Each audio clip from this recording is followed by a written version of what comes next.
When my husband found out that I couldn't inherit my father's money, he started yelling. "What? You can't get any of his money? If that's the case, I don't want to be with you anymore. I want a divorce right now." After that, I got back at my husband and my sister, who married each other right away. My name is Chloe. I'm a 32-year-old office worker, and I've been married to my husband George for 2 years. I met George through a relative, and we got married. My family had some money, but since we were the only daughters, my relatives worried about who would take over. They introduced me to George, saying it would be fine for him to join our family. My husband George didn't officially join our family, but he started living with me at my parents' home. My mother passed away a few years ago, so it was just my father, my husband, and me living in my parents' house. My husband was very kind and treated my father well, so he seemed like a really good person. However, a relative who introduced him to me told me something worrying right before our marriage. I know it's strange for me to say this since I was the one who introduced George to you, but he's kind of obsessed with money, so be careful.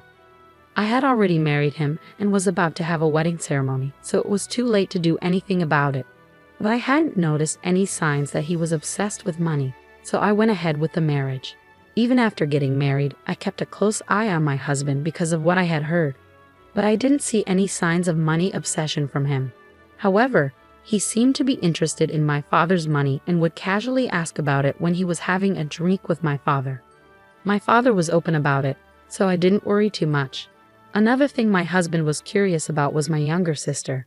She is 5 years younger than me, and unlike me, who is calm, she is lively and outgoing with a vibrant social life filled with men.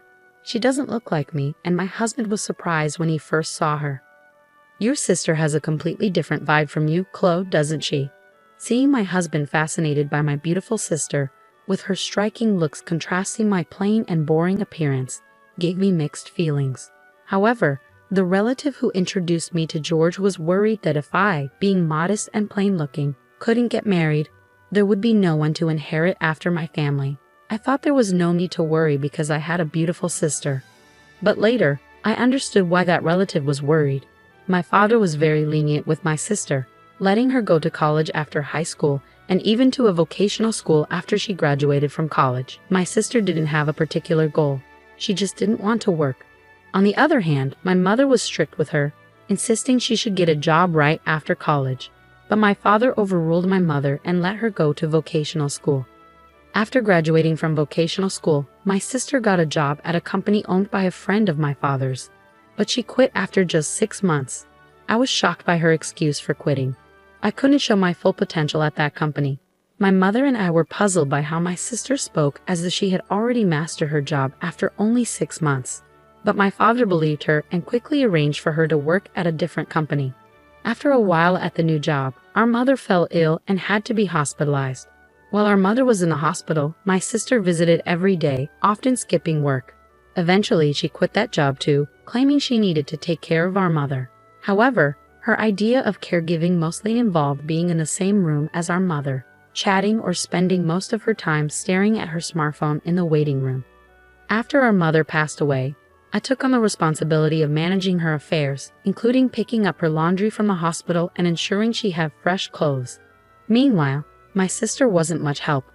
Our mother may have enjoyed having her around to chat with, but as her health declined over a month, she couldn't even hold conversations anymore. Within 2 weeks of her condition worsening, she passed away. Both my father and sister were too shocked to arrange the funeral, so I took charge of that. Thankfully, our relatives pitched in, and we gave our mother a proper farewell. Following our mother's death, my sister moved out of our parents' house and started working part-time. However, her earnings weren't enough to cover her rent and utilities, so our father began footing those bills. It seemed she was spending her money on fun rather than saving. Whenever her part-time income fell short, she turned to our father for financial support. Our mother used to be strict with her, so even when she started working, our father didn't give her an allowance. Now, though, he provides her with whatever she needs.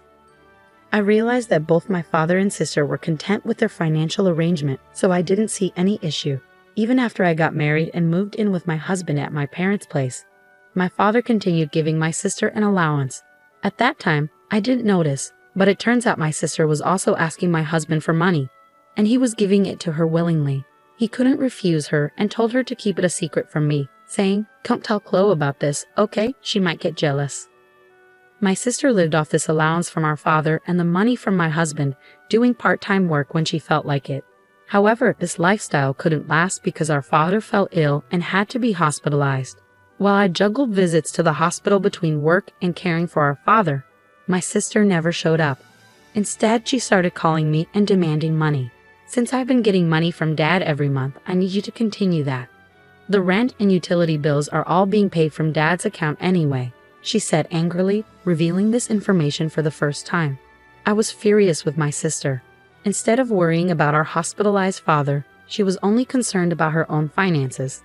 Despite wanting to hang up, I knew my sister was also in a tough spot, so I asked her how much money our father was giving her each month. "How much does Dad give you each month? You really need to find a job soon and start supporting yourself." In a grumpy tone, my sister replied, "Stop nagging me. I was getting $1,000 every month, not including rent." I was taken aback by my sister proudly stating the amount. It made me worry that with such a substantial monthly allowance, she might lose any motivation to work seriously. I assumed our father would recover soon after his hospitalization, so I didn't see it as a major issue to keep supporting my sister financially.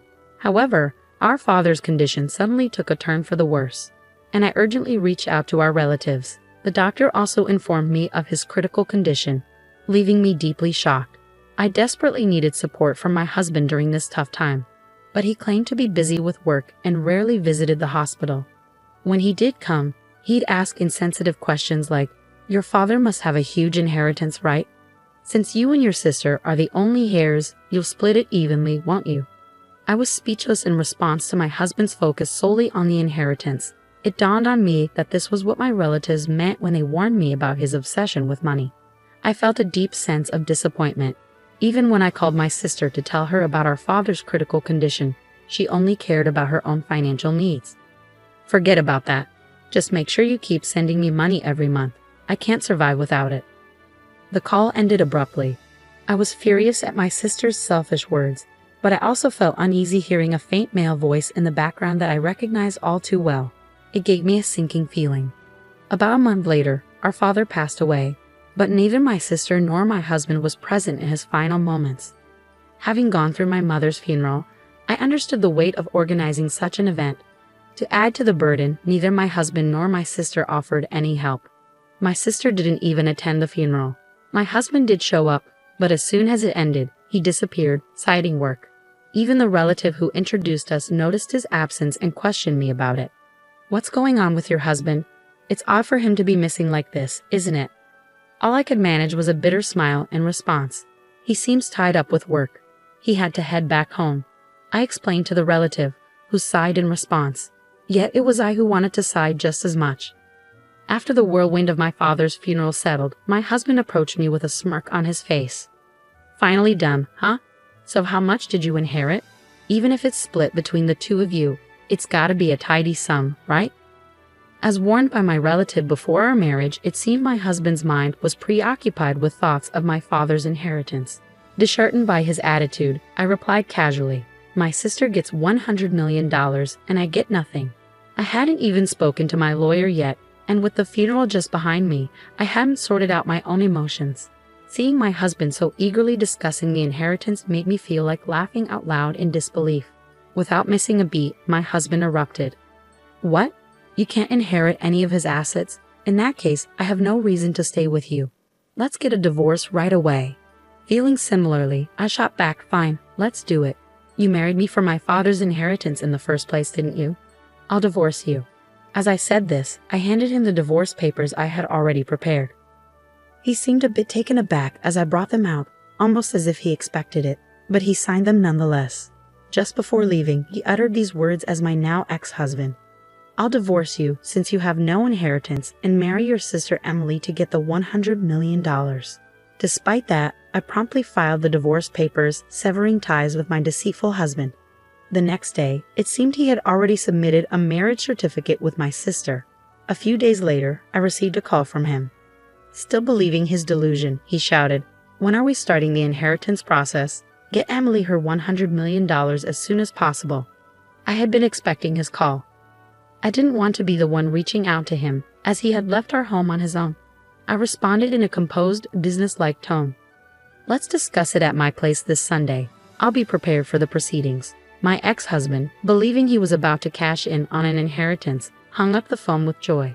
Little did he know, I eagerly anticipated his reaction when he learned the truth. When the weekend arrived, both he and my sister came to my parents' house, surprised to find a lawyer waiting there. Nevertheless, my ex-husband seemed confident. Of course you need a lawyer when there's an inheritance involved, he remarked. Then, with a puzzled expression, the lawyer addressed my ex-husband. Before we discuss the inheritance, there's the matter of property division that your ex-wife has brought against you. The lawyer proceeded to show my ex-husband a series of photos, images capturing him leaving my sister's house on specific dates clearly marked. Addressing him firmly, the lawyer continued. These photos serve as evidence of your affair prior to the finalization of the divorce. You will need to comply with the terms of the property division settlement. I had overheard my ex-husband discussing the inheritance on the phone with my sister, prompting me to instruct my lawyer to investigate his infidelity, perhaps thinking I was preoccupied with my father's funeral. My ex-husband and sister had been meeting almost daily at her house, providing ample evidence for my case. Both were taken aback when the conversation shifted from inheritance to their affair. But my ex-husband quickly composed himself and countered. Property division is nothing compared to the $100 million inheritance. I'll settle it immediately. As the lawyer presented the documents, my ex-husband, still speaking with arrogance, signed them without hesitation. Once confirmed, I calmly informed him, enjoy your life with my sister, who gets nothing from inheritance. Since you've signed, I'll ensure the property division is enforced. Upon hearing she inherited nothing, my sister exclaimed, What? Why do I get nothing? I'm supposed to receive $100 million. My ex-husband also turned red and shouted, There's no way there's no inheritance. I won't let you take it all. The lawyer intervened calmly, addressing their anger. Emily is actually the biological child of Chloe's late mother from a previous relationship and was never formally adopted by Chloe's late father. Therefore, Emily, you cannot inherit your father's estate. I also explained to my bewildered sister, when our parents remarried, Emily, you were about 1 year old. You probably don't remember, but I recall it vividly. I was 6 years old at the time and was thrilled to suddenly have a sister. Never did I imagine that this same sister would end up taking my husband. Our parents, both burdened with young children from previous marriages, aimed to strike a balance between us when they remarried and began parenting together. My mother loved me as her own daughter, and my father cherished you, Emily. Perhaps he spoiled you more because you weren't his biological child, being overly cautious.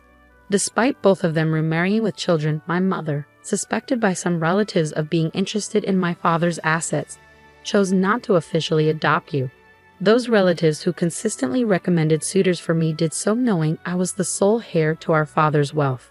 If our parents had had a child together, things might have been even more complex. But fortunately or unfortunately, they didn't. Perhaps they avoided having more children to prevent future inheritance disputes. Now understanding that my father had been financially supporting my sister even into her adulthood because he couldn't leave her his inheritance, I realized the extent of their relationship.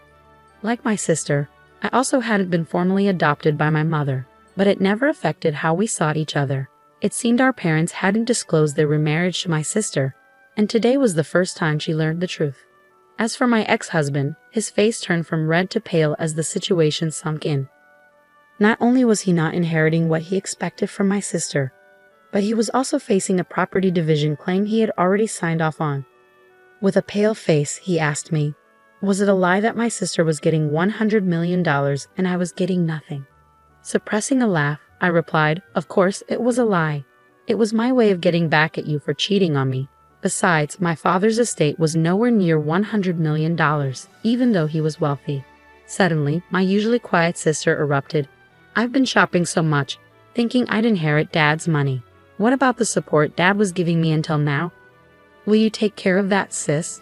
You're married with a dependable husband now, so you don't need it anymore, right? Make George support you. She glanced at my pale ex-husband, but he shook his head. I can't do that. I also spent a lot, counting on the inheritance, and now with the property division, I'm stretched thin. With that, my ex-husband unexpectedly dropped to his knees before me, begging, "Chloe, I'm sorry. It's all my fault. Please, can we reconcile?" The lawyer, who had been packing up to leave, chuckled at the sight. Where had the arrogance he showed upon arrival gone? George, pleading on his knees like that, seemed utterly absurd. After our discussion, my ex-husband and sister left, and they divorced soon after. It seemed my ex-husband lost interest in my sister once he realized she wouldn't inherit anything. He mentioned property division, but since he had no assets, I arranged for him to pay from his monthly salary as advised by my lawyer, ensuring I received what was due. My sister, who lost our father's financial support, struggled to make ends meet with part-time work, but eventually faced overwhelming debts and declared bankruptcy. She moved out of her apartment, and I lost track of her whereabouts. My father's excessive support had made my sister dependent, hindering her ability to work seriously. Subsequently, my relatives began suggesting potential marriage partners for me as I lived alone in my parents' house. But I declined. I wanted to find a partner on my own terms, determined not to repeat the mistake of marrying someone like my ex-husband again.